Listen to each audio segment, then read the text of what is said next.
হ্যাঁ, প্যাটাগোনিয়া তো ধরেন আমাদের ব্রুস চ্যাটউইটের সে বিখ্যাত বই ইন প্যাটাগোনিয়া থেকে আমরা খুব জানি এবং নামটার প্রতি আমার খুব একটা আগ্রহ আছে। প্যাটাগন মানে বিশাল পা। তো আমাদের বিখ্যাত নাবিক ফার্দিনান্ড ম্যাগেলান, যিনি পৃথিবী প্রথম বলা হয় চারিদিকে ঘুরে এসেছিলেন, সে ম্যাগেলানের এক চেলা ছিল পিগেফেত্তি।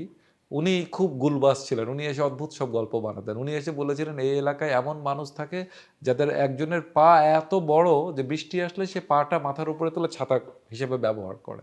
তো এখান থেকে নাম আসছে প্যাটাগোনিয়া, যেখানে বড় পায়ের মানুষেরা থাকে। প্যাটাগোনিয়া আমরা তো প্রথম দেখলাম এবার উশুয়াইয়া নামার পরে।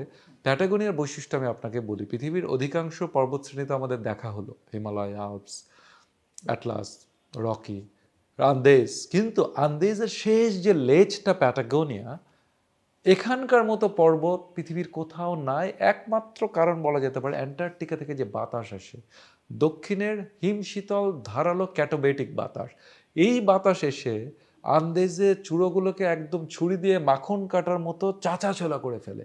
এই কারণে ওখানে আপনার প্রচুর শার্প এবং পিরামিড কোণের অসংখ্য পাহাড় দেখবেন, যে পাহাড় আপনি হিমালয় এত দেখবেন না। আপনি বলবেন এদের সমস্যা কি, মনে হচ্ছে একদম মানে গলিত মোমের মতো এই পাহাড় শ্রেণী।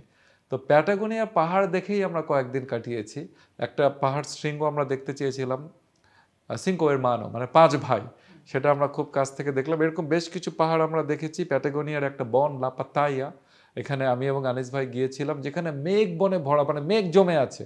দূর থেকে আপনি খুব ভালো আছেন, ওখানে ঢোকার পরে আপনার গা ভিজে যাচ্ছে, কারণ পুরো জায়গাটা অসম্ভব আর্দ্রতাময়। এবং ওখানে শীতকালে আমরা কতটুকু সার্ভাইভ করতে পারবো জানি না, কারণ ওইখানে অসম্ভব ঠান্ডা। সেই ঠান্ডা রাশিয়া বা কানাডার বা সাইবেরিয়ার চেয়ে অনেক বেশি। প্যাটাগোনিয়ার অভিজ্ঞতা ছিল ম্যাজিক্যাল। যে কোনো মুহূর্তে ছবি তুললে অদ্ভুত সব ছবি।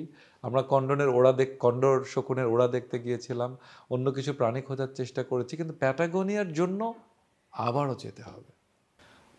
আনিসুজ্জামান আমাদের ভ্রমণ সাথী, উনি মূলত লেখক এবং অনুবাদক হিসেবে বিখ্যাত মানুষ। প্রথম বাংলা ভাষায় স্প্যানিশ থেকে সরাসরি গ্যাব্রিয়েল গার্সিয়া মার্কেজের সেই যে বিখ্যাত উপন্যাস 100 ইয়ার্স অফ সলিচুড, এটা উনি অনুবাদ করেছেন। এই সময়তেই ওনার লেখার সাথে আমার পরিচয় হয়।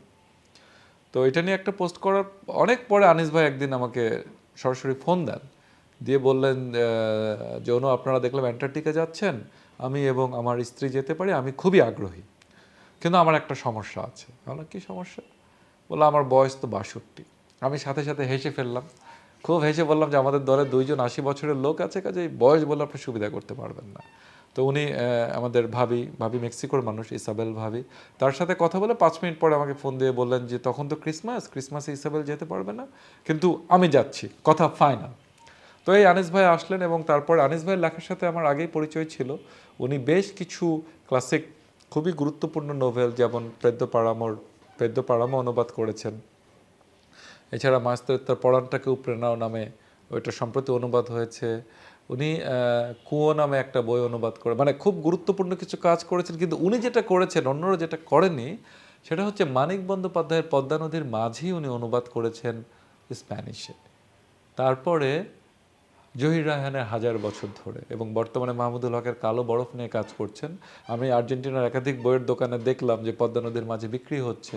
তো এটা আমার জন্য খুব দারুণ ব্যাপার ছিল। এবং ওখানকার বেশ নামকরা একজন প্রকাশক আমার সাথে খুব বলছিলেন যে আমি কিন্তু একদিন পদ্মা নদী যাব, তোমরা আমাকে জেলেদের নৌকায় ঘোরাবা, ইলিশ খাওয়াবা। হ্যাঁ, তো এটা খুব দারুণ একটা ব্যাপার ছিল। এবং সেই সাথে আনিস ভাই খুবই ভালো একজন ট্রাভেল মেট ছিলেন। পরবর্তীতে আমরা একসঙ্গে মেক্সিকোতে খুব ভালো ঘুরেছি। এবং যে ঘরটাতে বসে Gabriel Garcia Marquez 100 years of solitude লিখেছিলেন, এইখানে আনিস ভাই আমাকে নিয়ে গিয়েছিলেন। ওই ঘরে আমরা খুব সুন্দর সময় কাটিয়েছি। এইটা নিয়ে আমি আরেকদিন বলবো।